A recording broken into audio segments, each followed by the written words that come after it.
اعوذ باللہ من الشیطان الرجیم بسم اللہ الرحمن الرحیم۔ بہنوں اور بھائیوں، امید رکھتا ہوں آپ سب خیریت سے ہوں گے۔ میرا جو پچھلا ٹاپک تھا وہ یقین کامل اور توکل اللہ کے حوالے سے تھا۔ امید کرتا ہوں آپ سب کو پسند آیا ہوگا۔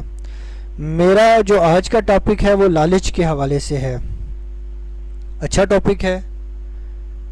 لالچ، ہمارے یہاں ایک کہاوت ہے، لالچ بری بلا ہے۔ اس کہاوت میں بڑی سچائی ہے۔ کوئی کہاوت بھی اسی وقت تک زندہ رہتی ہے جب اس میں سچائی ہوتی ہے، ورنہ پھر لوگ اسے کہنا ختم کر دیتے ہیں۔ روحانیت میں اس کو ختم کرنے پر بڑا زور دیا گیا ہے۔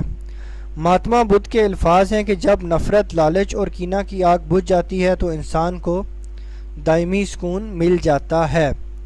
لالچ کی کوئی حد نہیں ہوتی۔ انسان لالچ کے چکر سے کم ہی بچ سکتا ہے۔ لالچ مختلف قسم کا ہوتا ہے۔ کسی کو روپے پیسے کا لالچ ہوتا ہے، کسی کو طاقت، عہدے کا، کسی کو تعریف سننے کا، کسی کو جنس مخالف کا، کسی کو لوگوں کی توجہ ملنے کا۔ دنیا میں تقریباً ہر آدمی میں کسی قسم کا لالچ موجود ہوتا ہے۔ گویا مادی دنیا میں آپ کو ہر چیز کی ایک نہ ایک حد تک ضرورت ہوتی ہے، لیکن ضرورت کی بھی ایک حد ہے، اس کے بعد سب چیزیں لالچ میں آ جاتی ہیں۔ ایک دلچسپ محاورہ ہے کہ جب تک لالچ زندہ ہے ٹھگوں کو کوئی فکر نہیں۔ اسلام میانہ روی کا مذہب ہے۔ روحانیت میں بڑا خطرہ لوگوں کی تعریف و تکریم سننے کا ہوتا ہے۔ یہ بھی ایک لالچ ہوتا ہے۔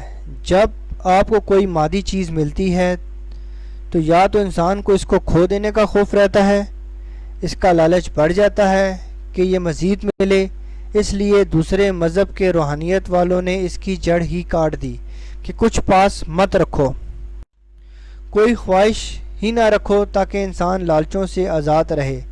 سالک کو چاہیے کہ کسی چیز سے اتنا پیار بھی نہ کرے کہ اس کو اس کے کھونے کا افسوس ہو۔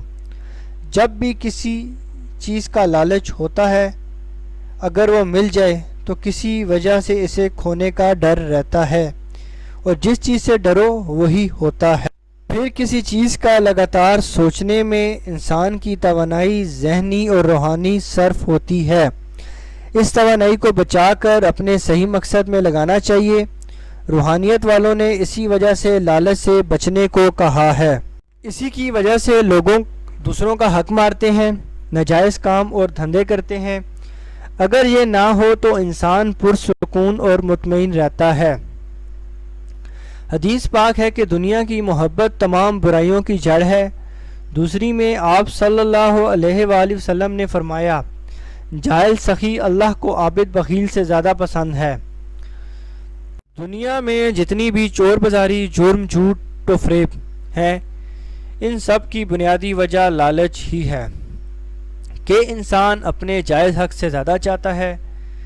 لالچ کا علاج قناعت میں ہی ہے۔ اللہ تعالیٰ سے دولت کے ساتھ ساتھ قناعت ضرور مانگے، ورنہ لالچ کی کوئی حد نہیں ہے۔ سیانے کہتے ہیں کہ لالچی کے پیٹ کو صرف قبر کی مٹی ہی بھر سکتی ہے۔ میرے اپنے تجربے میں آیا ہے کہ عموماً لالچ اور کنجوس کی بنیاد بچپن سے پڑتی ہے۔ جو بچہ گھر میں غربت دیکھے یا ماں باپ اسے کچھ پیسے نہ دیتے ہوں تو ایسے بچے لالچی ہو جاتے ہیں۔ پھر بڑے ہوتے ہی صحیح یا غلط راستوں سے دولت کے پیچھے پڑ جاتے ہیں۔ بچپن کی عادتیں اندر سے نکالنی بڑی مشکل ہو جاتی ہیں۔ اس لیے ہمیں چاہیے کہ ہم اپنے بچوں پر پوری توجہ دیں۔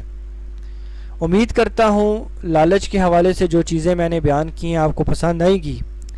اسی کے ساتھ السلام علیکم، اللہ حافظ۔